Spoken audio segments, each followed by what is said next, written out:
do Elvis Presley. A gente sabe que a música de Raul é muito variada. A gente sabe que a música de Raul ela é ritmicamente muito variada, mas ficou marcado como um cara do rock por causa do comportamento, né, de ruptura e tal. Nananã. Então, quando isso tudo você reconhece na infância dele, você tem os elementos do nascedouro do cara que a gente conheceu, da obra que a gente conheceu, né? E Plínio foi revelando isso de uma maneira incrível. Quando Plínio ia contando as brincadeiras deles de infância, aí a ficha ia caindo. E foi aí que eu percebi. Só a infância já é um grande espetáculo. Na verdade, não é só um espetáculo. Só a infância já rende uma série de 10 temporadas da Netflix. Entendeu? É muita coisa. E aí, como é que fala?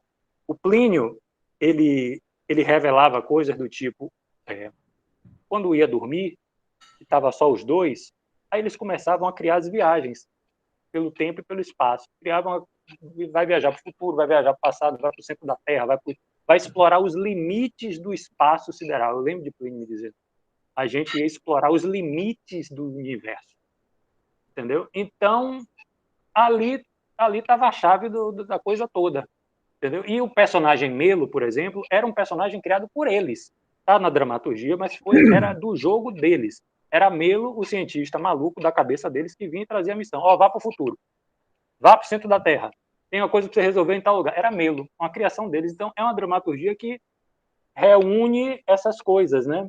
É por isso que você fala, aí tem uma mistura de realidade com ficção, né? E tem mesmo, em níveis muito loucos mesmo. Tem um Vou Pitágoras, que é um fazer personagem um adendo histórico. aqui, Edvar, que você...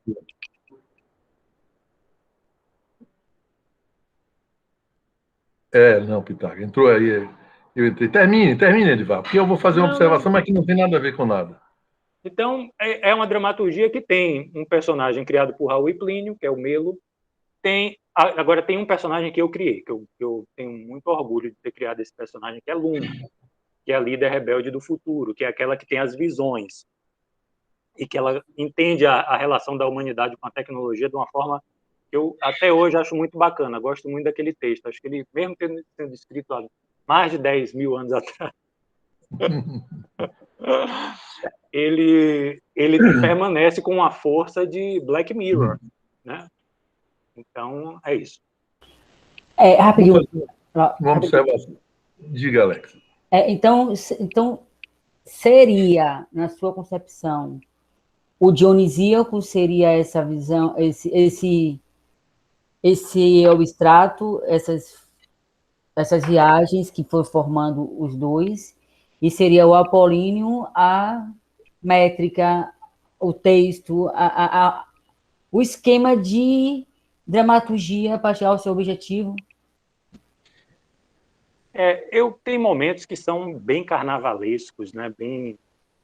Bem, como é que eu vou dizer, desregrados, né? Como o Carimbador Maluco. Aquela aparição do Carimbador Maluco, ainda mais feita por José Carlos Júnior, que é um escândalo de ator. Alguém precisa escrever o método de José Carlos Júnior, que é uma coisa extraordinária. Aquele momento ali é como já foi dito aqui, acho que não sei se pelo Vitor, mas são momentos em que parece que a coisa não se fecha necessariamente, mas é uma verdadeira explosão. Então, a gente se permite esses momentos dionisíacos, assim, meio que sem haver amanhã, né, dentro da dramaturgia, né? O carimbador, ele quando aparece, a sensação que você tinha em cena, assistindo o espetáculo, é que qualquer coisa poderia acontecer a partir dali. Né? E era uma coisa aí que o diretor, eu falava para Zé, não é que eu queira que você nos surpreenda, não. Eu quero que você se surpreenda com a loucura que você vai fazer em cena. E era uma coisa, porque o restante do elenco já ficava assim, né? Com medo. Meu Deus, o que é que Zé vai aprontar? Teve uma apresentação que o José Carlos, fazendo o Carimbador Maluco, botou um ovo em cena. Era, sabe, loucura. De verdade, ele botou um ovo em cena. Botou um ovo em cena, Paulo. E aí o elenco se olhava assim, fez assim, em que nível de loucura nós chegamos? Mas, ao mesmo tempo, existia, Alex, essa trilha da dramaturgia para você voltar. Entendeu? Não tinha um espaço de improvisação que os atores sobretudo esse carimbador. O carimbador, com certeza, era esse momento mais dionisíaco de todos. Era uma loucura mesmo. Em geral, eu tinha um ator como o Rafael Medrado, que ele é muito preciso. Ele tem um beat acelerado que me garantia a trilha da ação do espetáculo. Então, a ação proposta na dramaturgia estava muito bem garantida por Rafael e por Daniel, que são Daniel Farias, talvez vocês conheçam, e Rafael Medrado. A dupla da Zorra, né? Na época eram rapazinhos de 20 e poucos anos, 23 anos, por aí. E eles garantiam o andamento da ação. Isso é uma coisa, para mim, fundamental, o que Paulo fala na abertura, o desenvolvimento da ação. Então, a dramaturgia é uma dramaturgia que está sempre atenta a isso, empurrar essa ação cênica para frente. Então, eu poderia me dar o luxo de ter um cara dionisíaco como o Zé Carlos para bagunçar a Zorra toda, porque eu já tinha garantido um beat ali de ação cênica que estava sempre sendo martelado pelos dois meninos. Vambora, vambora, vambora, a gente tem que cumprir a missão, senão a noite vai acabar, nossa mãe vai acordar e a gente vai ser pego, né? Não pode, então tem que seguir. Então tem essa combinação, sim, Alex, das loucuras, de momentos... Muito interessante. E com uma coisa também firmada ali, entendeu? Sem abrir mão também, sabe? Passeando com essas atmosferas. Interessante quando você brinca com isso, de botar os atores dando suporte ao improviso que vai vir e parece uma coisa do Canovati, da comédia dramática que você tem, e do espetáculo de palhaço também, que você tem a dramaturgia toda e tem aquele momento que o palhaço vai interagir com a plateia, porque alguma coisa vai acontecer, inevitável vai acontecer, e depois o outro palhaço da dupla. Sim. Uma relação meio branco e Augusto, né? Isso. Aí o branco vem, segura a onda, agora bota o pé na estrada de novo. É muito interessante quando você jogou com isso. Isso, massa. Tem isso sim. E o Carimbador Maluco, além dessas loucuras que eu digo, ele ainda tinha uma característica uma leve revista, teatro de revista. Às vezes, no improviso de Zé, vinha uma coisa que estava rolando, entendeu?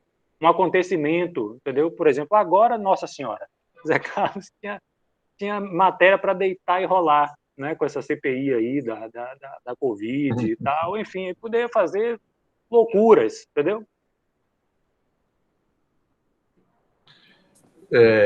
Você vai então, Manu, aí com a pergunta de... Eu? Nina. Nina, sim. Vai, Ingrid, pode falar. Pode falar, depois eu faço a pergunta de Nina. Porque Nina já está em cima aí do próprio carimbador, menino. Pronto, então beleza. Licença, viu, Ingrid? Fale. Essa é a pergunta de nossa colega Nina Santos. O personagem do carimbador maluco me lembrou muito o Chapeleiro Maluco de Alice no País das Maravilhas. Há de fato uma inspiração nesse personagem? Nina pergunta. Olha, a primeira inspiração, Nina, desse personagem é o próprio Raul Seixas, num clipe chamado Pluct Plact Zoom, num especial, na verdade, da Rede Globo, chamado Pluct Plact Zoom, em que tem uma cena em que Raul aparece cantando a música Carimbador Maluco. A música Carimbador Maluco é aquela Pluct Plact Zoom, não vai a lugar nem... Eu recebi essa informação na idade certa. Eu estava na idade daquelas crianças ali que foram impedidas por Raul de viajar, né? Pelo personagem Carimbador Maluco, de viajar. Então, a primeira vez que eu vi Raul foi nessa situação. Ele, enquanto o próprio Carimbador Maluco, o cara burocrata, o cara da censura, o cara que bloqueia a viagem dos meninos, mas que depois repensa, faz assim, olha, eu já estou até gostando de vocês, pode passar, viagem mesmo, vamos lá. Né? Então, a primeira referência do Carimbador Maluco é a própria obra. Né? É um outro... a gênese dessas personagens são interessantes, porque umas foram construídas por Raul e Plínio, outro está na obra de Raul, né? Outro foi eu mesmo que inventei, né? Como aluna, por exemplo. Então, a questão do carimbador é essa aí. Agora, eu acredito que quando a gente agrega os outros artistas do espetáculo, em especial a preciosa Diana Moreira, figurinista incrível desse espetáculo, talvez a Diana tenha viajado um pouquinho no Chapeleiro, porque a caracterização que ela fez para esse personagem que é incrível, ela construiu um enorme chapéu, que é como se fosse uma pilha de arquivos, porque ele era um grande burocrata, né? Ele era um cara do escritório, um cara fascinado pelo micropoder da burocracia, né? Da sua possibilidade de barrerar uma pessoa de ir adiante ou não pelos fenômenos burocráticos, né? Então, era o rei do escritório, digamos assim. Então, ela criou essa cabeça, esse chapéu, que era uma cartola, e o cone da cartola era formado por uma pilha de pastas, de arquivos, de arquivo morto, né? Dessas coisas. Então, acho que tem uma relação, sim.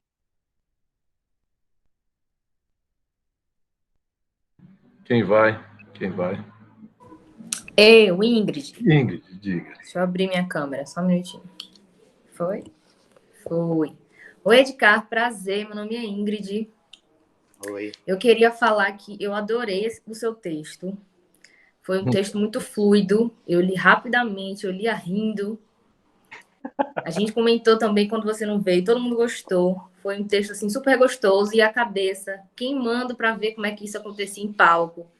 Como é que essa transição de passado, futuro, presente acontecia, quarto, laboratório, tantas coisas acontecendo. Sim. Eu fiz várias perguntas, boa parte foi respondida pelas outras perguntas, né, dos colegas, mas eu tenho duas. Uma delas é sobre a fala, né, sobre a forma que os personagens falam. Quando você for escrever sobre quando eles voltavam, né, no passado para a Grécia Antiga. Quando a gente vai ler textos da Grécia Antiga, de tragédia, a gente vê aquela fala difícil de ser entendida, que eles rodam, usam muitas palavras complexas. Como foi pensar em excluir esse palavreado tão complexo, sendo que essa peça era de infanto-juvenil? E como foi também pensar nas falas do futuro? A gente, hoje em dia, já fala várias gírias, a gente come várias palavras. Como é que é pensar que daqui a alguns anos a gente vai falar, se a gente vai falar igual aqueles guardas realmente? Daquela forma tão bonitinha e direta. Como foi pensar nessa fala, né, de várias gerações? Sim. E a outra pergunta é sobre o público. A peça é para um público infanto-juvenil, só que, ao meu ver, Peraí, essa Ingrid. peça... Ingrid, deixa ele responder uma, depois Pronto, começa tá a outra, certo. senão ele vai. Eu já estava anotando. Eu já É, estava aqui, ó, com a caneta, o pegando o primeiro maluco, ponto. beleza? É o próprio autor, o personagem. Anotando no caderninho azul, Ed. O personagem. Como é que você sabe, Manuela? Não vai uma por uma, senão o negócio vai decolar e não volta mais. Rapaz, Manuela Sua tá... marca registrada, meu amor, esse caderninho azul. Meu Jesus! Que coisa chocante. Mas vamos lá, peraí. A fala dos tempos, né? Ó, Isso, a fala antiga, do grego. essa coisa da fala do grego também tem muita fantasia que chega pra gente, porque são traduções, né?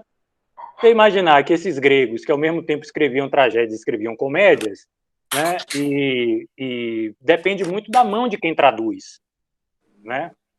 Então, se eles estavam fazendo comédia e se esses gêneros, tragédia e comédia, vinham de dionisíacas, vinham de cantos, né? Eu acredito que entre eles havia uma linguagem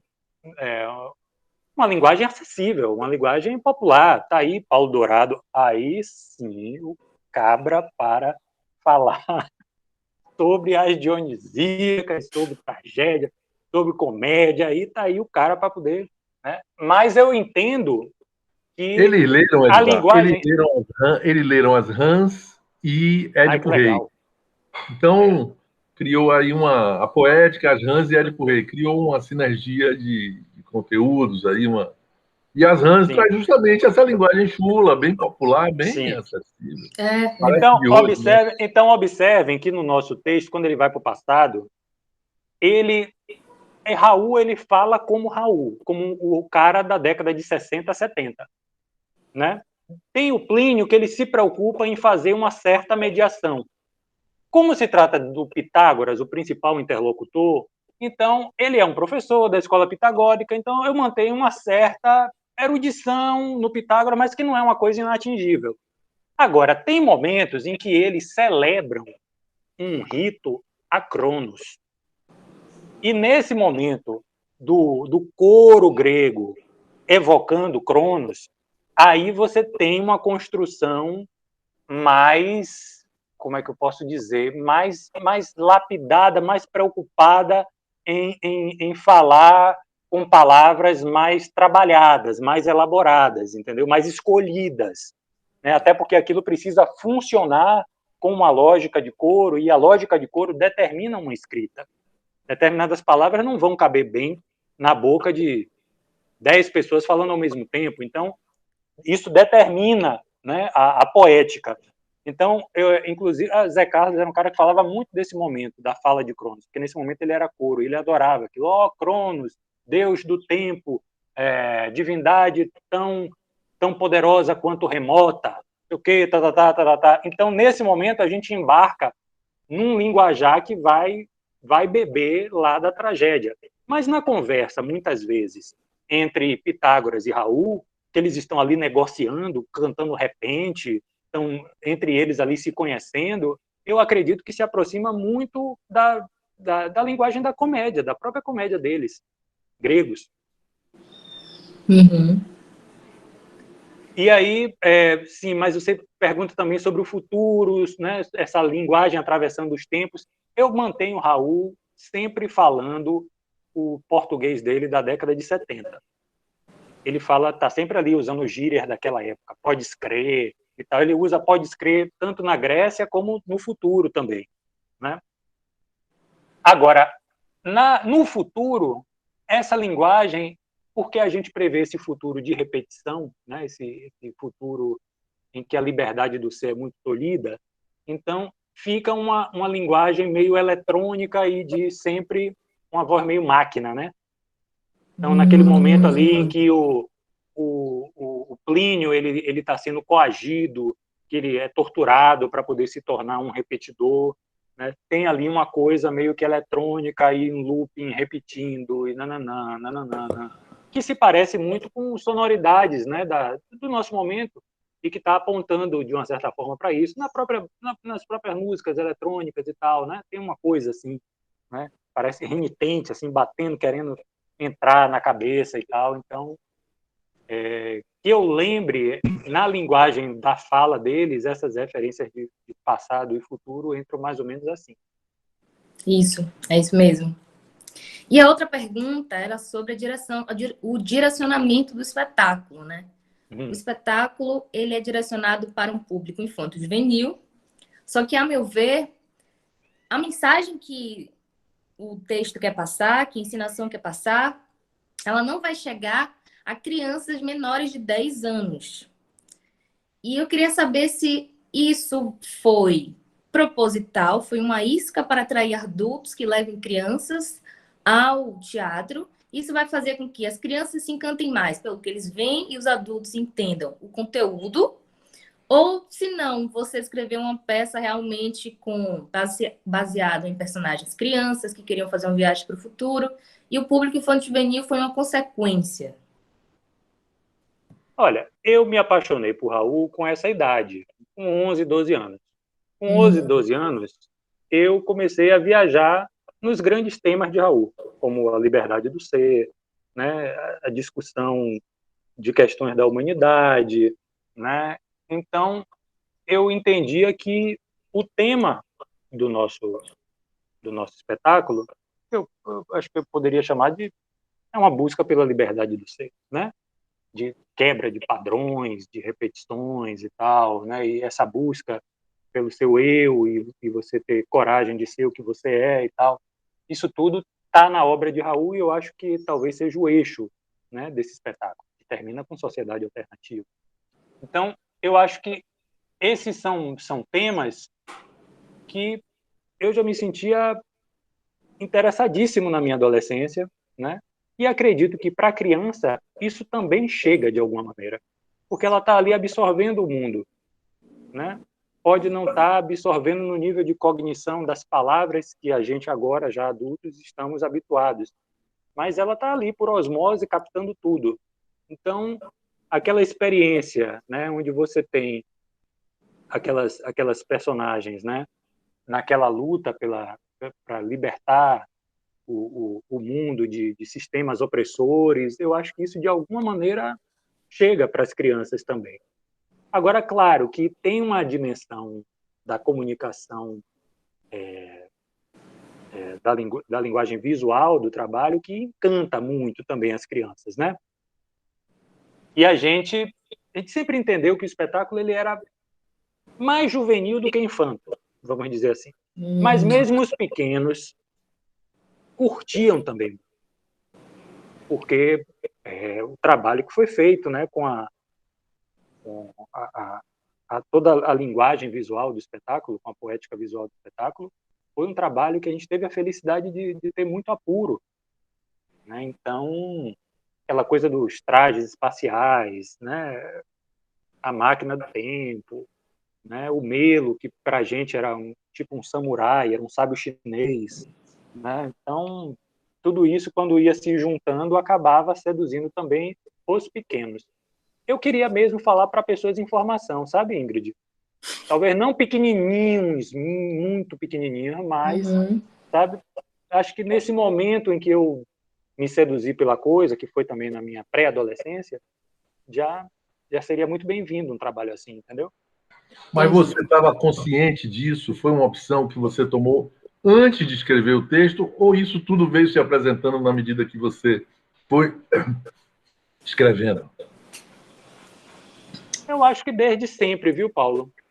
Porque eu não gostava da abordagem que se dava a Raul, porque eu achava que a abordagem de Raul era um lado assim adulto, meio baixo astral, sabe?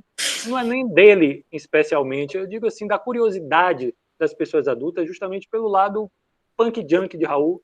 E eu ficava pensando, porra, aqui foi onde Raul se deu mal, velho. Por que a gente vai ficar insistindo nessa tecla desse Raul junk, lenhado, que todo mundo sabe que teve problemas sérios com alcoolismo, com outras drogas e tal, quando a gente tem um cara que deixa um legado de luz incrível, assim, com contribuições, sabe, do caramba e tal. Então, eu não gostava muito dessa abordagem adulta do Raul, não, sabe? Eu quis reapresentar ele de uma outra forma, quis mostrar esse lado solar do Raul, da gênese, do broto, sabe? Das ideias, assim, cristalinas, né? Na pureza ali, vindo da infância. Então, isso sempre foi um desejo, assim, sabe? Não sei se eu respondi sua pergunta. Respondeu. A dela, sim. A dela, sim. A dele, não. A minha era no sentido de que você trabalhou profissionalmente, tecnicamente, né? Você tem teatro de criança, teatro de adulto. Basicamente assim. Teatro para criancinha, que o pessoal leva pessoas de 3 anos, 2 anos, os pais não se ligam, me levam para qualquer peça. Eu próprio sofro isso, eu falo Paixão de Cristo. Paixão de Cristo é uma tragédia horrível, uma coisa... As pessoas levam criança. A Semineto foi assistir, levou 2 crianças de 5 anos, 4 anos.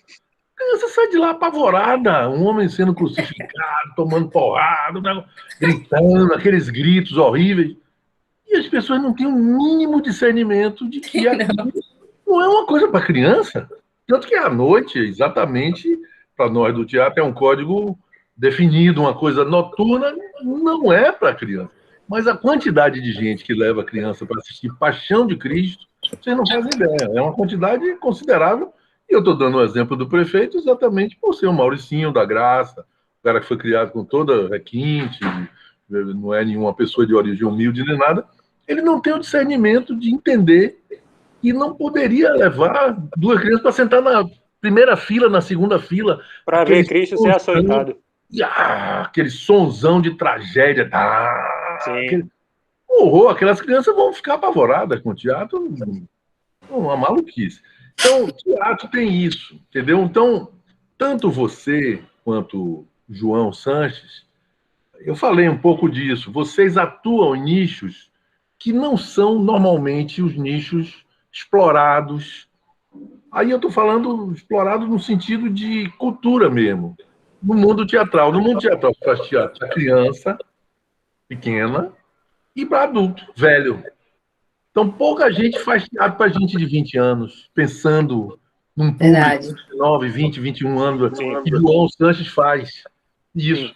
E pouca gente faz teatro pensando em pessoas de 12, 13, que foi o que você fez. Então, isso a gente observou. Então, a minha pergunta era nesse sentido.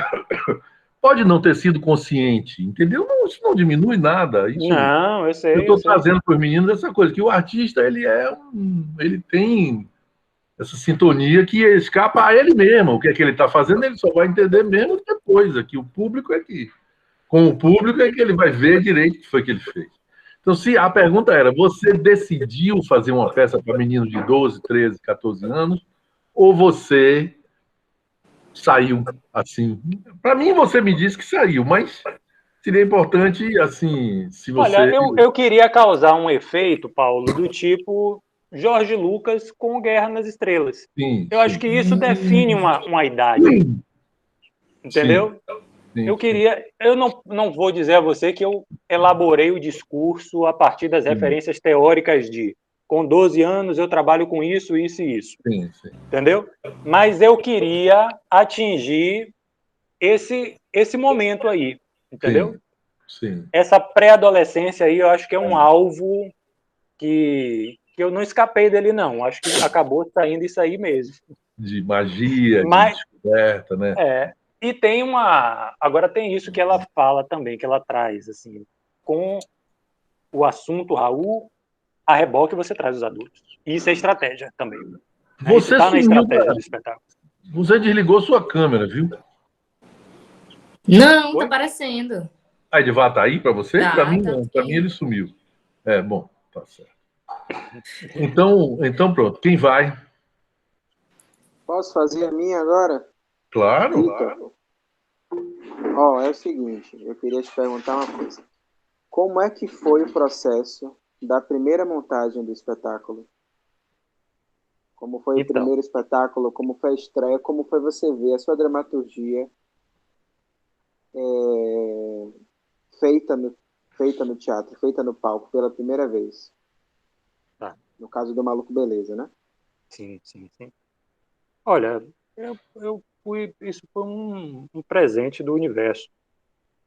A forma como o Maluco Beleza veio ao mundo, né? Antes de trabalhar escrevendo e dirigindo, eu tenho um percurso longo trabalhando como ator, né? Minha carteira provisória de ator eu tirei em 1995. Então, de 95 até 2010, eu basicamente trabalhei como ator e como assistente de direção. Então, esse lado assistência de direção também me deu uma bagagem muito legal. Trabalhei muito fazendo assistência de guerreiro. Me deu uma bagagem muito legal. E aí, quando eu resolvi tomar coragem para escrever e dirigir uma peça, e isso, sim, já é uma coisa assim que eu precisei de um auxílio para poder encarar, né? Não foi fácil para mim, não, mas aí eu fui me cercando de aprimoramentos até para poder fazer isso. E aí fiz. Quando eu fiz, eu já sentia que o cara que escreveu esse texto era um cara já de mais de 10 anos de palco como ator. Então, é uma dramaturgia que ela já nasce com várias coisinhas muito bem aprumadas para ir para a cena, sem muitas surpresas. A experiência de ser assistente de direção, e principalmente de um cara como Guerreiro, que tem uma encenação muito pungente, a encenação de Fernando tem muita ação, né, carnavalesca e tal, também é uma coisa importante, porque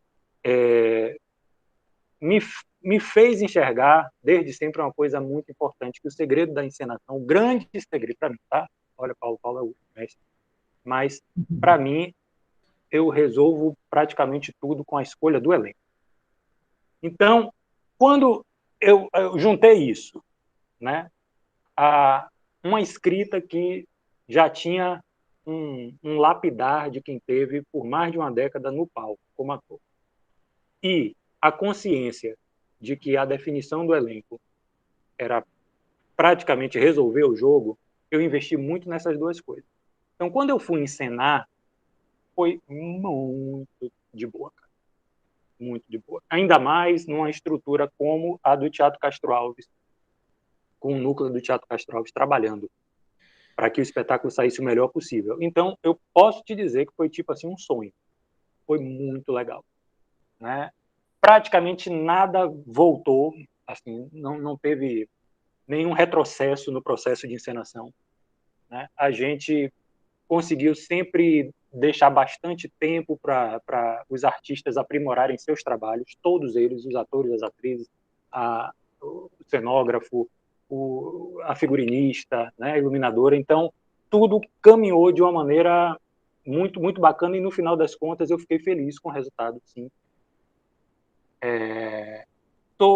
Tem uma autocrítica, né, assim, meio alta, mas considerando a experiência inicial, né, os desafios, né, liderar um processo assim com tantas cabeças trabalhando junto, né, eu acho que no final das contas a gente teve uma encenação bonita, Fico satisfeito. Acho que a gente conseguiu comunicar, muito conseguiu bonito. traduzir a experiência que a dramaturgia estava propondo, né? Fazia uma composição de elenco inusitada para a época, porque trazia pessoas de lugares da cidade diferentes e que se encontraram ali pela primeira vez e muito potentes. Então, eu fico feliz. Você tem um filme, Edvar, da peça toda inteira? Tenho 2 filmagens. Eu tenho uma filmagem na Sala do Coro. Sim. E tenho uma filmagem no palcão do TCA. É melhor da Sala do Coro, porque é do palcão do TCA. Fica naquele espação, né? Então, e essa peça ela foi desenhada em cima da Sala do Coro, sabe? Entendi. Tem como você disponibilizar para a gente aqui? Eu posso procurar, sim. Eu acho que não está no YouTube, mas Sim. eu tenho isso no meu backup. Você consegue botar no YouTube, será? Consigo. Consegue. É só eu encontrar que eu jogo lá. Legal. Se conseguir, vai ser bom para eles, porque eles vão fazer um trabalho, vão escolher um texto e tudo, e ter um filme assim, uma coisa, eu acho que, no caso específico das soluções que você deu, porque você deu uma solução, ninguém falou ainda. Então eu vou dar logo o spoiler, porque eu já estou começando a ficar agoniado. Do cenário, ali eu acho que tem aquela coisa no centro, aquela nave, aquela coisa, que ali tem Como foi aquilo ali? Como foi que você chegou naquela formulação? Eu ia perguntar isso. Então pergunte. Então pronto. Então fale. Eu ia perguntar justamente como foi levar todo esses cenários para o palco. A gente queria muito ver a gravação para ver se, sei lá, era tipo peças da Broadway, se tinha técnicos entrando e saindo toda hora do palco, retirando, colocando cenário, tudo escuro, música no fundo. Como é que era isso, gente? Essa produção? Como é que era essa nave? Eu acho que ela ficou com um aspecto talvez maior do que de fato assim, do ponto de vista de tamanho de produção, porque mais uma vez volto à situação de estrear em condições realmente muito boas, que é ser uma montagem do núcleo do TCA. O núcleo do TCA fez a seguinte proposta: nós vamos abrir inscrição para quem quiser ser cenógrafo ou figurinista do espetáculo. Você não pode escolher previamente ninguém do elenco, ninguém do cenário, ninguém do figurino, ninguém da iluminação. Imagine que minha estreia vai ser assim, não posso escolher ninguém, não posso, vou ter que ver na hora quem se inscrever. Rapaz. Coisa de maluco mesmo. Coisa de maluco mesmo. E aí eu segui a risca, Paulo. Aí eu comprei a maluquice na íntegra. Porque, claro, eu já tinha pensado em pessoas para fazer esse espetáculo, nas diversas funções. Mas eu fiz, não, se o edital está dizendo assim, eu vou assim. E vamos ver quem é que vai aparecer para fazer esse negócio. Apostei na maluquice, né, da regra do núcleo. E aí, o núcleo simplesmente convidou profissionais de peso do país para ministrar oficinas de cenário, figurino e iluminação para os candidatos que queriam fazer cenário, figurino e iluminação. E eles chamaram simplesmente Vera Hamburger para ser a diretora de arte para os candidatos de cenografia, que é diretora de arte, porradona, Castelo Rá-Tim-Bum, não sei o quê, né?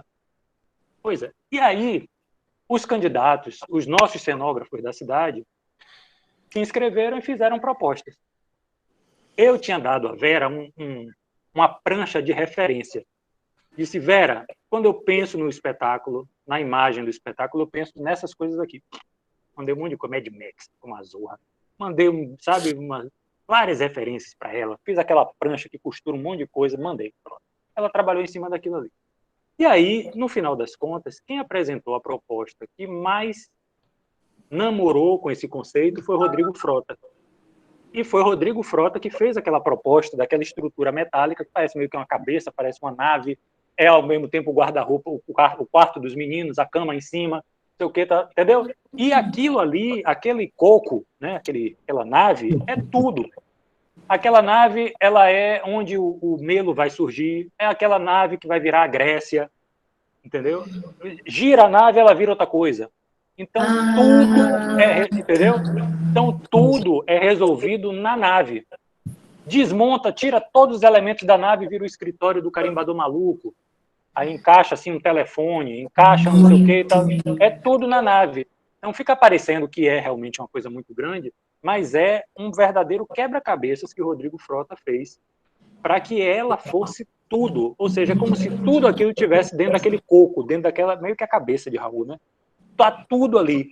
Tá tudo ali. Em cima é o disco voador, que gira, eles giram aquele volante, sai rodando. Então ela tem a possibilidade de rotação, de translação. Eu botava a nave onde eu bem quisesse.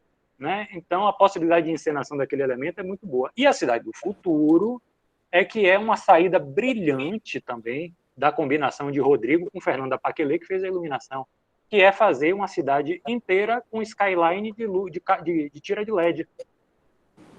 Então, quando viaja para o futuro, ela só muda a luz e acende aquele skyline. Aí você está no futuro. Né? É uma solução genial. Fernanda Paquelê e Rodrigo Frota. Meu Deus. E o coro? Só fera. Né? Teve coro também? Tipo, 5, 10 pessoas cantando? Não, o elenco 6 pessoas, né? Aquilo tudo a gente fazia com 6. Então, mesmo? 6 pessoas. Então, quando vinha Cronos e tinha o coro de Cronos, era Cronos e mais 5 fazendo coro. Era aquilo ali. Agora, tem um trabalho de estúdio para música, né? Porque o espetáculo ele era assim, a parte musical, o instrumental ele estava todo gravado em playback, Luciano Bahia, e o canto era na hora. Microfonado. Nossa Senhora. Cantava ali em cima.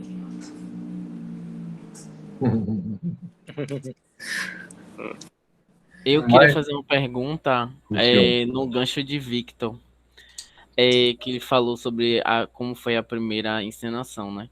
Eu queria saber como foi você já falou sobre suas experiências, né? Que teve um gancho aí como assistente de direção. E aí eu queria saber como foi você fazer a dramaturgia e fazer encenação. Teve mudanças quando você transpôs ou você seguiu exatamente como você pensou? Massa essa pergunta. Eu, quando vou para a função de diretor, eu esqueci, já não tenho esse pudor com o dramaturgo, não. Eu viro uma chave mesmo, porque eu acho que o que está em jogo ali é outra coisa. E aí, eu acho assim, a dramaturgia de Aventura do Maluco Beleza já foi finalizada num ponto bem bom, bem avançadinho, sabe? Tanto é que quando eu fiz a chamada pública para os atores, eu fiz assim, eu separei monólogos dos personagens principais. Tipo, um monólogozinho de Raul, um monólogozinho de Plínio, um monólogo de Luna, do Pitágoras, do Carimbador, de Melo. Eram esses 6 personagens. São os 6 personagens principais, né?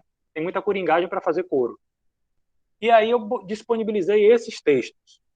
E foi isso que fez com que a gente tivesse uma procura muito boa de artistas. Porque, na época, ninguém conhecia Edivar dirigindo peça. Edivar vai dirigir o núcleo desse teatro? Como assim? E isso vai prestar? Esses caras ficaram malucos, botaram Edivar? Como é que é isso? E aí, quando saíram os textos dos personagens, aí começou o bochicho. Olhe, é bom, viu? É bom, vá fazer seu negócio, corra atrás, porque é bom e tal. Então, correu esse bochicho. Então, a dramaturgia estava num ponto bom, mas ela nunca vai estar no ponto exato da execução. Paulo sabe disso. Então, o que aconteceu? Quando eu interagi com o elenco, é outra transformação. E se você, como encenador, não se der a oportunidade de mexer em tudo, porque você encontrou um artista, um ator, uma atriz fantástica, então você está vacilando. Então, o que acontece? A primeira uma coisa que eu lembro assim que foi uma transformação no texto foi o desejo de Jarbas Oliver, que é o ator que foi escalado para fazer Pitágoras. Eu sempre admirei muito o trabalho de Jarbas. E aí a gente começou a encenar e eu percebia que a dramaturgia ainda não dava aquela oportunidade de Jarbas trazer todo o brilho dele. E aí eu comecei a conversar com Jarbas. Eu disse assim, Jarbas, o que você quer fazer nesse espetáculo? Você tem desejo do quê nesse espetáculo? Aí ele virou para mim e fez assim, Edivar, eu quero cantar. Aí eu fiz, beleza, Jarbas. Aí eu peguei a cena toda do Pitágoras e redesenhei. Não fugi ao que ela era na escaleta, mas eu redesenhei a cena para que o ápice da cena fosse Jarbas cantando. Eu fiz isso durante um São João até, que até o elenco tinha sido liberado, foi no meio dos ensaios, a gente vinha ensaiando antes do São João, liberou para São João, aí eu peguei o São João, refiz a cena do Pitágoras, quando eles voltaram já ensaiaram com uma nova cena. Repito, não era uma cena que transformava os rumos do espetáculo, a reforma, eu digo, entendeu?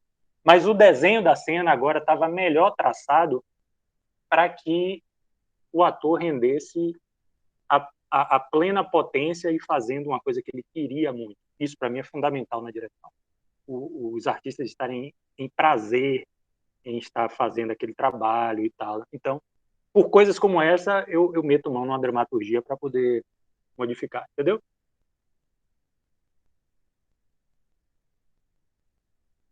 Quem vai. Isso é bom porque vocês estão vendo o processo que é a dramaturgia. O próprio autor da peça, quando ele vai fazer a dramaturgia, ou seja, transformar aquelas palavras no papel em um drama, em um espetáculo, ele próprio se permite, a partir do texto, como ele está dizendo, ele não mudou, ele não modificou o que tinha. Claro que ele, como autor, ele pôde reescrever tudo, a cena toda. Aí você tem um outro lado também, mas o ponto que ele está martelando aí é importante. Ele não mudou, ele simplesmente encontrou o ator, que é um elemento cênico da dramaturgia, do espetáculo, e ele tem que fazer esse encontro. Não é isso que são as ações dramáticas. Então ele encontrou a ação dramática a partir do ator, ele modificou a ação dramática do roteiro. Então o roteiro se acomodou fisicamente em uma outra ação a partir de música, de canto, como ele está observando aí, de uma maneira pactuada e acordada com o ator. Que é esse que é o processo da dramaturgia. Porque o ator, ele como diretor, acha que o ator estando feliz vai ter mais capacidade de... É nisso que ele está pensando. Ele não está querendo que o ator fique feliz para ficar feliz. Ele quer que o ator fique feliz, porque ficando feliz a peça vai chegar... Mais potente. Mais potente. É isso aí. É a única coisa que interessa. Entendeu, Edvaldo? Eu estou tentando romper com eles com essa ingenuidade de que há uma leitura, essa cena quer dizer isso. Pô, o que quer dizer isso? Quer dizer o que o público é você e o público vai. Entendeu? Tem que romper essa ingenuidade, essa coisa que tem um significado teórico abstrato. Com essas mudanças, sem dúvida nenhuma, eu sentia que eu conseguia atingir mais. É isso que você chegar mais neles. Na plateia. Fazer do espetáculo uma coisa mais potente. Mais viva, mais viva. Interessante, mais comunicativa. Quem vai? Ou até mesmo se ele tivesse toda uma concepção, uma construção mais cabeçona, assim, teórica por trás disso, a forma que seria passada, né, seria toda construída com base nesse interesse em chegar primeiro no público. Né? Também tem esse outro lado que é interessante. Mas veja que... Raul é um mestre disso, né? Isso que ele está falando, ele vai estar falando, só para não ficar... Tem engasguei com gengibre. Isso que o Edivar está falando não significa não ser cabeção, entendeu, Vitor? É isso que é ser cabeção. Fazer uma análise meramente literária e abstrata não é cabeção, é cabecinha, é burrice. Ser cabeção, ser intelectual do teatro, ser um pensador da dramaturgia, é pensar em ações dramáticas, não em conceitos literários, filosofia, trololó. Isso para nós não quer dizer nada. O que para nós quer dizer é isso. De que maneira, o cabeção é, de que maneira essa cena vai ficar boa, essa ação vai ser vibrante, o público vai viajar, o ator vai O que tem mais valor para o teatro, no o caso. teatro. É isso que é dramaturgia, é isso que você gosta quando eu digo. É isso que é dramaturgia. Dramaturgia não é filosofia, é ação concreta, ação dramática. O que é que o ator faz no palco de verdade ali? Ele levanta o braço, ele arregala o olho, ele abre a boca, ou não, ele fecha a boca. É isso que é nossa fala, nossa filosofia, nossa inteligência está aí. E não em conceitos filosóficos, históricos, ou, sei lá, assim, conceituais, né, de palavras. Mas desculpa, aí já fiz bagunça, mas é porque eu... Fez bagunça nenhuma, não. Concordo plenamente. Sim, a minha pergunta antes desse questionamento era o seguinte: tem uma nota, né, que Paulo até divulgou para a gente, que você fala um pouco do espetáculo, né, fala um pouco do processo e tal, e teve a parte que me chamou a atenção. Você falou sobre trazer uma atmosfera multidisciplinar, né? Se eu não me engano, deixa eu só confirmar se foi isso mesmo. Peraí. Isso está naqueles textos, Deixa eu ver aqui. No filminho da internet, a matéria, se eu não me engano, da TV Bahia. Soterópolis. Ah, sim, lembrei. Encontrei aqui. Você fala de um processo de multiplicidade artística, né? Que é quando você traz diversas pegadas artísticas, diversas linguagens, né? dentro da própria dramaturgia do espetáculo. Aí eu queria que você falasse um pouco mais sobre isso. Como é que você pensou nisso? Ô, Vitor, você poderia ler um pouquinho mais disso aí, porque isso deve ter tanto tempo que eu não estou lembrando. Vixe, tá lá no texto. Mas assim, ó, o que é que você quer dizer? Você fala, eu acho que até trazendo essa atmosfera surrealista também, né? Que tem essa coisa dos sonhos e tal. Você fala sobre brincar com essas várias linguagens, com essas várias formas, né? Eu acho que com os diversos cenários, com toda essa coisa que você já falou, né? Sobre a viagem da cabeça de Raul e tudo mais. Sim. Então, era basicamente só no que se trata mais da parte estética mesmo, né? Enquanto você pensou isso e levou para o texto, no momento da encenação, como é que você estava visualizando essas coisas acontecendo? Olha, essa coisa, vou tentar encontrar um caminho. Essa coisa multi é muito presente mesmo no texto, no sentido de que é uma estratégia da dramaturgia renovar o interesse da recepção, sempre com situações e ambientes diferentes. Ela é uma dramaturgia bem recortada de ambientes diferentes. Então, é como se eu tivesse me valendo das possibilidades da viagem no tempo e espaço para manter as pessoas interessadas.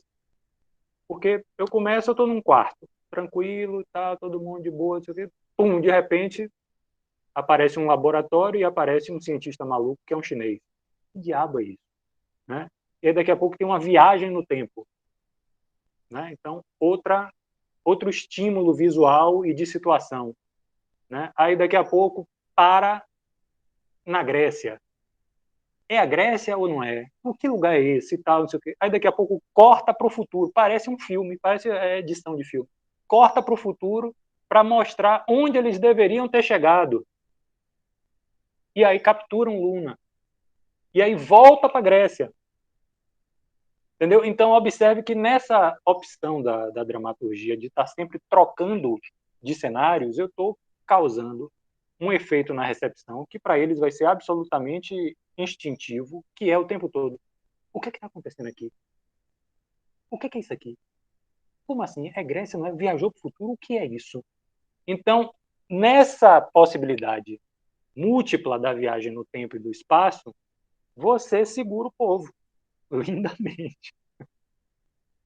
Lindamente. E quando começa a cansar, sobe na máquina do tempo e se pica para outro lugar. Gira esse negócio e vai lá para cada zorra, vai para o futuro e tal. E o pior é que, como você já dá a dica que eles podem viajar errado, porque Raul não se governa, então pode ser que não chegue. Né? Então vai viajar de novo para o futuro. Refaz a programação da nave com Pitágoras. Vai viajar para o futuro. Quem garante que vai chegar? E aí, quando chega num deserto. O que é isso? Entendeu? E aí, no deserto, está caminhando pelo deserto, daqui a pouco vem um burocrata. Né? Então, essa linguagem, ele tem um namoro com videoclipe. Talvez seja aí que esteja a coisa múltipla, entendeu? Não lembro exatamente como foi que eu falei esse múltiplo há 10 mil anos atrás. Mas a linguagem intercortada, né? Um namoro com a estrutura rapsódica, mas ao mesmo tempo tem um arco que está sendo cumprido. Né? Então, isso aí é uma estratégia da dramaturgia. Eu, quando comecei a fazer teatro ainda na escola, eu tinha essa fixação. Não sei se eu já falei isso para Paulo. Eu comecei a fazer teatro na escola assistindo antes a peça de colegas mais velhos que faziam um festival de teatro, mas que era muito produzido, mas era muito chato. Quando foi a minha vez de fazer, eu disse assim, eu quero fazer uma coisa que as pessoas assistam do início ao fim, mas assim, com vontade mesmo, não é de favor, porque é meu amigo, é meu brother, ou é meu parente. Não, eu quero que as pessoas vidrem o olho naquilo e fiquem até o fim. Então, esse é um mito fundador que eu tenho. Assim. Então, essa estrutura do Maluco Beleza, múltipla, ajuda muito nisso. Renovar o interesse da recepção. Depois a gente pode até falar em um outro momento como é que eu faço isso com o espaço e com a arquitetura, que a arquitetura me ajudou nisso também.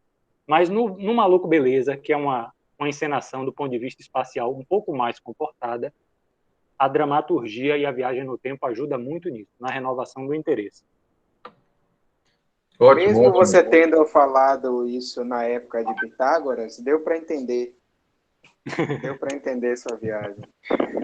Ótimo.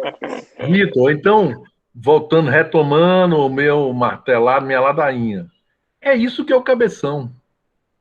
Entendeu? O cabeção é isso. É pensar como é que eu vou fazer aqui uma história que o público fique interessado. É isso que é dramaturgia, manter essa tensão de uma cena para outra, como diz Aristóteles, de uma cena para outra até a conclusão da história. É esse que é o cabeção. O cabeção, eu vou falar sobre a vida humana, sobre a morte, sobre o sentido da existência. Isso não é cabeça, isso tem nada a ver com teatro. Quer dizer, tem ou não, isso é o tema da sua história. Se a sua história é a viagem do maluco beleza pelo tempo, ou é o sentido da vida, isso não tem a menor, do ponto de vista do espetáculo, não tem a menor importância. O cabeção no espetáculo não é, maluco beleza é uma história para criança, e o sentido da vida é uma história para adulto. É complexa, é cabeção. Não, cabeção não é isso. Cabeção é isso que a Edivar está falando. Como é que eu vou fazer? Eu vou fazer um espetáculo. Que eu falei para eles aqui, Edivar, do presépio, que nós somos presepeiros. Artista é presépio, é presepada. Um negócio, o que é o presépio? Nada. Bota uns negócios ali, fica uma coisa assim, a pessoa fica olhando para aquilo, prende a atenção, prende o interesse. Então, a palavra presepada, eu gosto muito dessa palavra, presepada, vem de presépio, exatamente esse negócio assim, que não é exatamente nada e que lhe prende e você fica. Então, eu brinquei em algum momento, falei, vivo dizendo a eles, olha, é isso que é dramaturgia, é isso que é dramaturgia. Então, isso que Edivar se perguntou, como é que eu vou fazer uma peça que as pessoas se interessam? É isso que é o cabeção do teatro, é isso que Brecht fez, foi isso que Stanislavski fez, foi isso que Grotowski fez. Foi nisso que eles pensaram. Como é que eu vou fazer uma peça que a pessoa sente e, pegue ela, envolva ela, ela veja coisas, ela se transporte, ela se emocione, ela chore, ela pense, ela, sei lá, alguma coisa que entre nela, ela entra naquilo. É esse que é o cabeção, entendeu? Porque às vezes é isso que eu estou lutando contra. O cabeção não é textos literários, explicações, teoria literária sobre... Não é nada disso. O Cabeção é como transformar aquilo numa sequência de ações forte, poética. É isso que é poesia. Isso é poética dramática. É isso que é dramaturgia. É isso que é dramaturgia. Pegar um texto escrito, palavras, e transformar em ações, em uma sequência de coisas concretas que vão transmitir um significado. Se essas coisas também não tiverem significado nenhum, não tiver nada, a pessoa vai... O que é isso aí que eu estou vendo mesmo? Pode até fazer, eu já fiz o peça assim, que não termina, ninguém sabe muito bem o que é. Mas fazer uma coisa que ninguém sabe muito bem o que é fazer uma coisa que ninguém sabe muito bem o que é. Isso tem que ter uma precisão, talvez até mais rigorosa, para que a pessoa não tenha dúvida nenhuma de que aquilo é uma coisa imprecisa, que ali tem uma coisa indefinida, que aquela indefinição é o que aqueles artistas estão querendo trazer com a vida, é uma coisa indefinível e tal. Mas, enfim, não quero também ficar fazendo discurso. Eu quero somente dizer que esse que é o Cabeção. Essa pergunta, como é que isso vai ficar bom? Como é que vai ficar agradável? Como é que vai ficar emocionante? Porque, entendeu, Edivar? A gente acha que isso é besteira, isso é coisa de teatro comercial, isso e não é isso que é dramaturgia aqui. Massa. O Cabeção do teatro mesmo. Do teatro, da dramaturgia. Que é essa, quer dizer, a dramaturgia literária enquanto literatura é uma coisa, mas a dramaturgia enquanto espetáculo é dela que nós estamos falando. Como é que você vai ler um texto e tirar de dentro dele um espetáculo agradável, interessante, inteligente, criativo, interessante, que prenda o interesse, capture a fantasia da pessoa do início até o fim, de modo que aquilo possa ter a chance de ter algum sentido. E não uma coisa chata, como você viu, cheia de boas intenções, porque Grotowski, porque Brecht, porque não sei o que, aquele negócio chato, um saco, que com 3 minutos você já está pensando o que é que você vai fazer amanhã. Ou como dizia o velho, como era aquele diretor inglês, né? O pior espetáculo do mundo é aquele que depois de passaram 2 horas de uma peça extremamente chata, você olha para o relógio e descobre que passaram 5 minutos. Aquele diretor Paulo, quando eu falei aí que eu assisti o trabalho de colegas na escola mais velhos e que eu achava chato, não era dentro do ambiente da escola de teatro, não. Era ainda colégio mesmo. Sim, não, só para vocês saberem. Chato é chato mesmo. Eu vejo que então quem está dizendo sou eu. A gente vai ver as peças da escola, porque as pessoas não discutem isso, entendeu? Não pensam nesses termos aqui. Às vezes pensam que o público está interessado no que Brecht disse, ou que o público está interessado no que Grotowski disse. E a pessoa, Grotowski sabia que o público não estava interessado em nada disso. O público quer ver uma coisa interessante.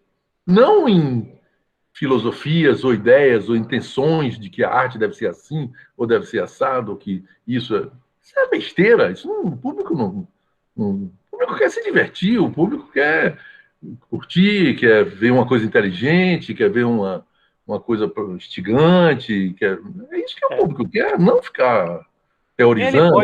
Ele pode até ser levado a esse ponto, mas você precisa de um apelo, né? Você precisa de uma... O próprio Raul, eu acho que ele é um mestre nisso. Assim. O Raul é um cara que tem, ao mesmo tempo, uma formação filosófica consolidada, uma leitura, né? Tem uma pesquisa forte, e, ao mesmo tempo, ele é aquele cara que foi produtor do segmento mais popular da música. Ele fazia música para Jair Adriane. Este doce amor, onde tens andado. Então, o que é que Raul fazia? Raul pegava aquele conhecimento restrito, aquela coisa ali que estava fechada, e botava em cima de um arranjo popular. A música dele todo mundo cantando as músicas de Raul. Ele nunca perdia isso de vista.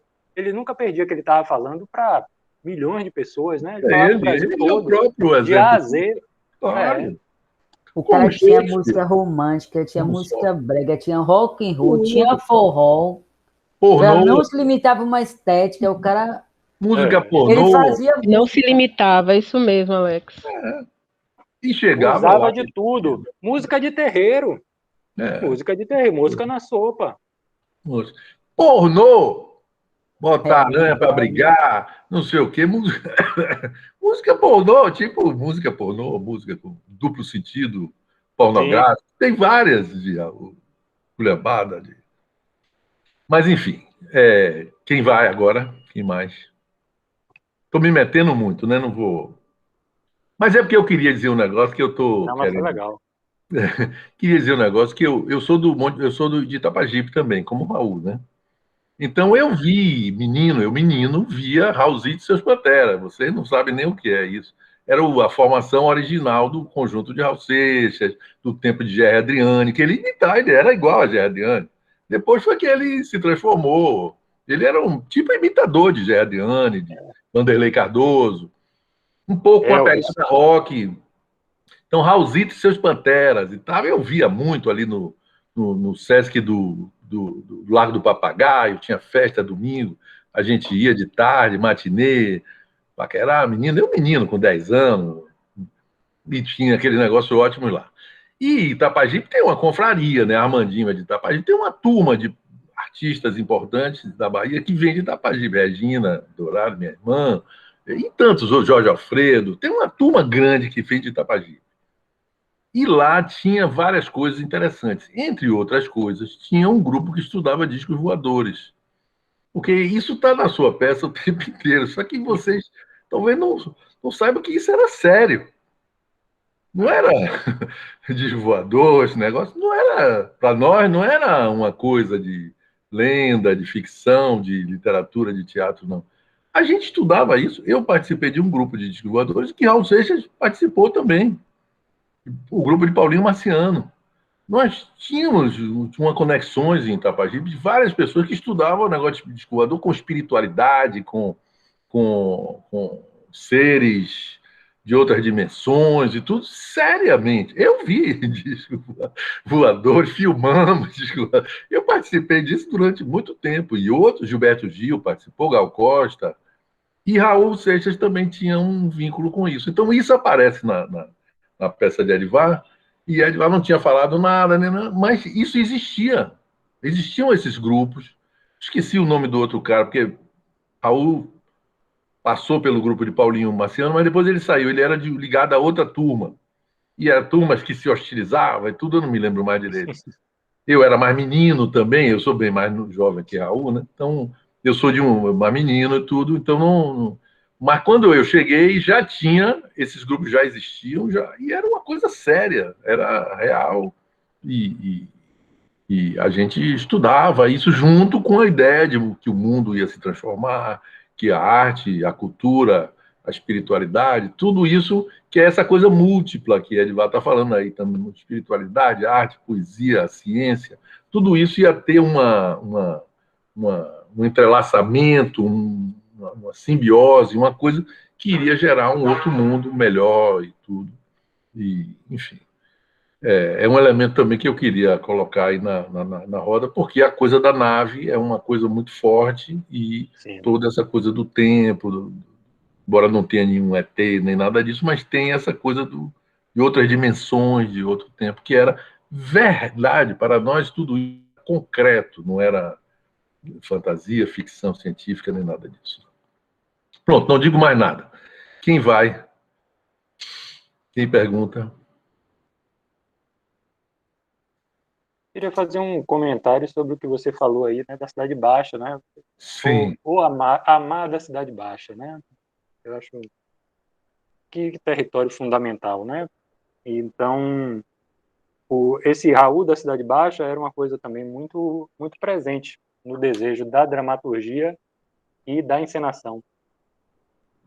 E esse desejo ele se expressou de uma forma muito interessante, que eu acho que talvez muita gente não tenha entendido, que participou do processo e ficou voando, meio boiando. Eu acho que só eu entendia um pouco disso aí, que eu vou falar agora. No momento da escolha de elenco, foi duríssima, um processo muito difícil. Basta dizer assim, que de, sei lá, 130 candidatos tinham que ficar 6. Né? Aí, no final, quando só tinham poucos, assim, 15, já não tem direito por que você escolher um ou outro, sabe? É muito difícil, muito, a situação terrível. E aí, tinha um ator que eu não sabia exatamente, dos 6 personagens, exatamente o que é que ele faria. Mas tinha uma coisa na energia daquele ator que eu dizia, isso é uma componente da energia do espetáculo que tem que estar. Mesmo eu não sabendo ainda qual é o personagem que ele vai fazer. Essa pessoa tem que estar. E era Alan Miranda, que é da Cidade Baixa. Ele trazia uma maluquice que era específica da Cidade Baixa. Uma coisa assim, que dava uma assinatura que eu dizia, agora estamos no universo. Raul Seixas. No universo de Raul, no universo de Salvador, sabe? Isso garantiu uma assinatura muito especial ao espetáculo. Enfim, foi como Alan entrou no Eu espetáculo. sabia que Alan Miranda era itapajipano também, não. Ele é. Margarete Menezes. Eu vou lembrando, se eu ficar pensando aqui, eu vou lembrar muita gente. Margarete Menezes é da Boa Viagem. Mas Alan não sabia, não. Ele é. Sim, quem Pois pergunta. Mas peraí, ainda não. Você não está liberado ainda. Não? Eu sou da Ribeira. Quando montar o espetáculo de novo, a gente conversa. Olha aí, tá pronto, vendo? aí. Já temos saída. O pessoal da Ribeira era metida valentão, era porradeiro, né? O pessoal valente de Itapajipe era da Ribeira. Né? Pelo jeito continua, porque Vitor começou hoje o dia dizendo que ia me pegar na porrada se eu não, Exatamente. se eu não lembrasse dele. Estamos aqui de testemunha. Se não lembrasse dele, ia meter a mão. É bom lembrar de mim. Ainda bem que só começou a gravar depois. Eu que fosse de vacilo tomar um sorvete ali para... Inadvertidamente. De otário. Ainda bem que só começou a gravar depois. É uma coisa, desculpe, que eu tenho que dizer. Acho que foi Nina, alguém que está com problema de conexão, pediu aqui no Zap que eu gravasse, e eu tinha esquecido. Eu não estou meio aloprado. Eu comecei a gravar no meio da conversa, viu, Edivar? Então eu precisaria avisar isso a você que está sendo gravado. Essa gravação será usada exclusivamente por nós da turma. Tá e tudo você certo. pode ficar tranquilo, ela fica no Classroom, na sala, no ambiente aqui do coisa que só os meninos têm acesso e nem eles mesmo, nossa. Mas fica aqui. Se alguém quiser acessar, vai estar aqui no ambiente do nosso do Meet. Beleza, tá certo. Fica à vontade. E aí, quem mais? Alguma mais pergunta, meninos? Eu tenho uma última aqui, das minhas 4. É o seguinte, você interpretou Plínio, né? O irmão de Raul. Foi. E aí eu queria saber se, naquela matériazinha que a gente já falou aqui, você tinha falado um pouco sobre, né? Como foi até mesmo o start para a sua criação inicial da peça. Mas eu queria ouvir de você, de uma maneira mais aprofundada, esse mix dessas duas perguntas, de como foi o processo criativo inicial, né? De quando você teve esse desatino aí de fazer essa peça, e como foi para você participar do espetáculo tendo como personagem o irmão de Raul Plínio. Tá. Quando você fala do processo criativo inicial é do Aventuras do Maluco Beleza, né? Isso. Cara, acho que foi um momento assim de uma iluminação e uma ação imediata, assim, bacana, porque eu vinha fazendo o espetáculo, chamava A Metamorfose Ambulante. Raul Seixas, A Metamorfose Ambulante. É um espetáculo biográfico, contava a vida de Raul dos primeiros dias até os últimos, né? Em ordem cronológica. Quem fazia Raul era Nelito Reis, fazia de uma forma assombrosa, muito bom mesmo. Eu, como fã de Raul, ficava impressionado com o desempenho de Nelito, como ele construiu aquele Raul, trabalho que vale a pena ter visto, acho que está no YouTube. E, basta dizer que Kika Seixas, que foi uma das esposas de Raul, que teve filha com Raul, Kika assistiu o espetáculo e disse, eu vi Kika dizendo assim, na minha frente para Nelito, eu vi meu marido no palco. Então, ele chegou num nível realmente muito profundo, e recentemente Kika fez um audiobook em que ela conversa com Raul e chamou Nelito para fazer as vozes de Raul. Então, Foi nesse ambiente, tendo um Nelito fazendo um Raul brilhantemente e tendo Plínio como escritor e colaborador do espetáculo, que eu subi em cena para ser o irmão de Raul, para ser o próprio Plínio. Então, foi uma imersão, Vitor, realmente muito profunda, foi uma oportunidade divina mesmo, né? No início tinha até uma tensão, se eu ia fazer Raul, se Jackson ia fazer Raul, acabou indo essa bola para Nelito, e Nelito não poderia ter sido uma melhor pessoa para fazer Raul. Acho que Jackson concorda também com isso. E aí, cara, o que aconteceu? Com as primeiras cenas do espetáculo eram a infância, eu tive a oportunidade de viver essa infância, de brincar de Plínio com Raul, durante muitas vezes. Foram mais de 100 apresentações. E eram cenas que todo mundo gostava. A plateia, a equipe. Era aquele tipo de espetáculo que, quando começa a cena, o povo corria para ir assistir. O povo da coxia, né? Manu conhece isso com o Zé Carlos fazendo com o Padre Diogo. Quando o Zé Carlos entra para fazer aquele Pai de Santo, desce todo mundo para ver, né? Esse é um indício muito bom de que as coisas estão indo bem, né? Quando todo mundo larga tudo, seus trabalhos para correr para ver uma cena, é porque você está acertando. E aí, isso acontecia nessa cena da infância de Raul. Era eu, Nelito, Narcival Rubens fazendo pai.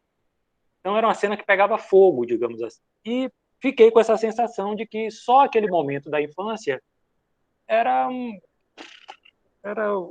baú, era o baú do Raul, né? Ali estava tudo ali naquela cena. Então, naquele momento de proximidade da equipe, da proximidade com o Plínio, naquele momento ali, eu ainda cheguei a falar para Del, vamos fazer um infantil do Raul? Ele abriu assim o olho, mas acho que ele não enxergou o que podia ser. Aí eu percebi que eu ia tocar aquilo sozinho e foi o momento que eu me encorajei para poder fazer uma proposta. E isso significa ir para uma outra função, entendeu? Liderar um projeto. E aí, cara, foi o que eu fiz. Eu procurei um amigo meu, que é um ilustrador de mão cheia, chamado Rafael Cordeiro. Aí eu disse, Rafa, eu preciso de uns desenhos de Raul com o irmão viajando pelo espaço. E aí eu sentei para conversar com ele, estou incrível, ele é muito talentoso. Eu sentei para conversar com ele ali no refeitório da Faculdade de Arquitetura. Eu ia falando para ele do que eu pensava e, ao mesmo tempo, ele estava ali desenhando. Quando eu terminei de explicar para ele o que eu precisava, já tinham 5 desenhos incríveis de Raul viajando no espaço com o irmão. Lindo, um negócio maravilhoso. Aí eu peguei esses desenhos e levei para Plínio. Disse, Plínio, olha o que eu quero fazer. Entendeu? Aí, Plínio, opa. Só que Plínio, ele é meio aborrecido com essas coisas, assim, de processos artísticos, às vezes ele se aborrece, ele é meio turrão. Aí ele fez assim, eu vou lhe ajudar, agora, pegue Ivan, meu filho, para poder desenvolver isso com você, que ele é publicitário, trabalha com arte e tal. E aí eu fui desenvolvendo o argumento com o Ivan. Então, não sei se eu te respondi, Vitor, mas, assim, a transição de uma coisa para outra foi muito, assim, de você sacar a oportunidade daquele momento.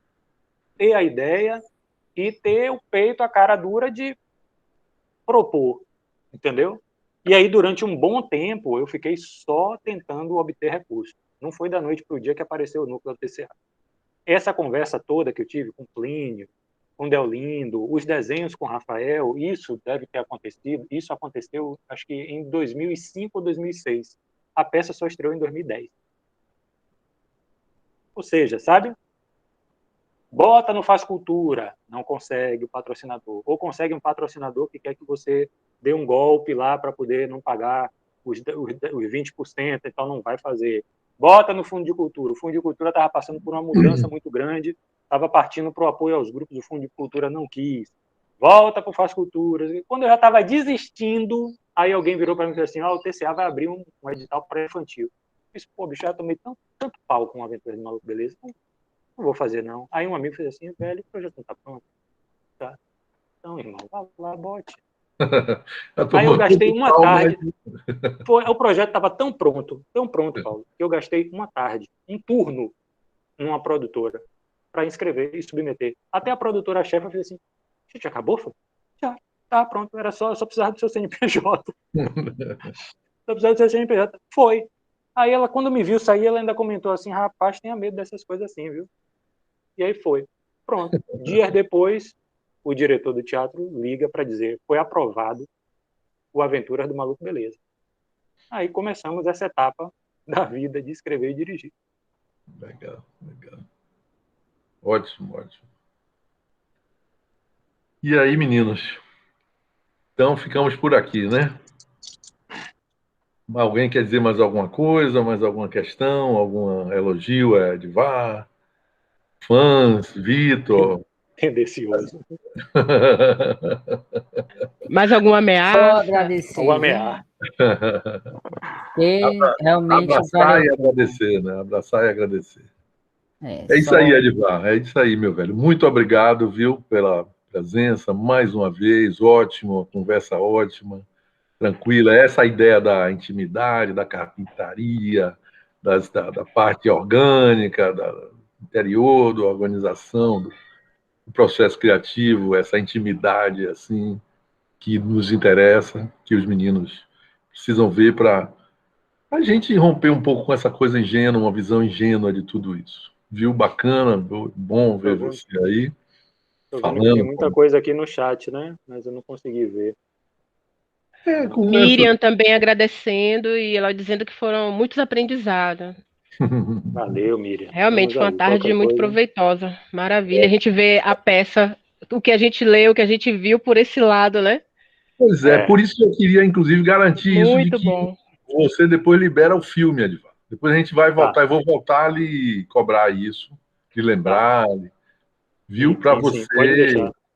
Para você ser o nosso. Pai, fiz uma coisa aqui errada. Alô, alô, vocês estão me ouvindo? Estamos. Estou ouvindo. Estamos. Alguma Estamos coisa ouvindo. Estranha que eu fiz aqui que. Estamos ouvindo e vendo. Alex botando aqui o novo é-on. Alex é entendido também do Raul, né? Voltou. Normal. Eu fui altamente influenciável assim, pesquisei muito. A fundo essas histórias dele. E fui longe também. Ele tem isso, né? Ele chega e toma conta mesmo. Ele é uma figura. É um cara, eu tava pensando assim, a influência dele para a formação de muita gente. Sim, com certeza. Em termos de filosofia mesmo, de entender, de ver as coisas. Entendimento de vida, né? Até pela diversidade mesmo. Uhum. Tem uma coisa do carisma de Raul que é difícil de explicar, né? Porque ele tem um lugar no coração das pessoas mesmo, né? É impressionante.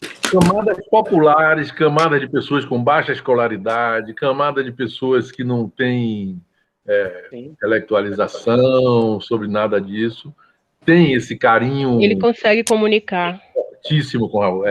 Isso é maravilhoso. Ele botar o povo. Como Luiz Gonzaga, como Dorival Caymmi, ele está nesse lugar aí, ao mesmo tempo, entendeu? Que é roqueiro, pop, muito doido, suicida, autodestrutivo, mas ao mesmo tempo tudo isso, mas ele tem esse lugar no coração do brasileiro, assim, muito rico. Brincadeira, né? Ele botar todo mundo para cantar, eu sou a luz das estrelas, eu sou a cor do ar. Nossa.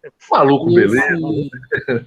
E tem um espetáculo que mostra esse lado dele, o lado desse aspecto subjetivo, esse aspecto de construção do que ele foi, e como ele surgiu, é muito importante, porque acaba vendo quem não ouve, quem não é assim, quem não curte Raul mesmo, apenas Raul como artista que existe, acha que é um louco apenas. Um cara meio que carimbador maluco, que não sabe o que é o carimbador maluco, mas vejo como lunático, e não vai ao fundo pensar nessa questão filosófica, que é a busca do eu, do que a pessoa é realmente, que é o que eles sempre buscavam.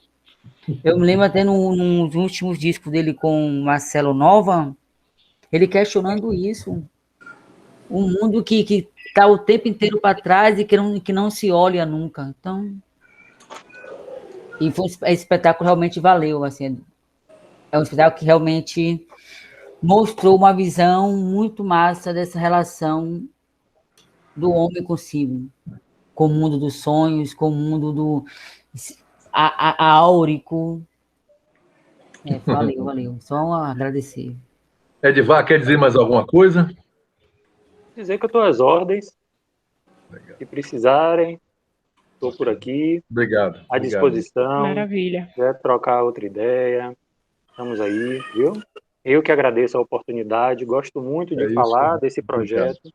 Bacana. Toda vez que eu revisito ele, reenergiza. Eita. Reenergiza Foi, a saiu. vontade de ter ele em cena. Legal. E vamos para frente. Vamos pra frente. Bacana, bacana, Edvar. Axé para você, viu? Tudo de bom, meu velho. Axé. Muito obrigado, viu? Beleza, tchau, gente. Obrigada. Obrigado, menino. Obrigada. Valeu, Tchau, obrigada a tchau. todos. Valeu. Tchau.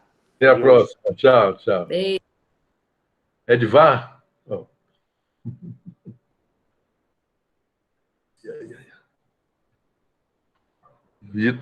Vitor esqueceu. Aí. Vitor.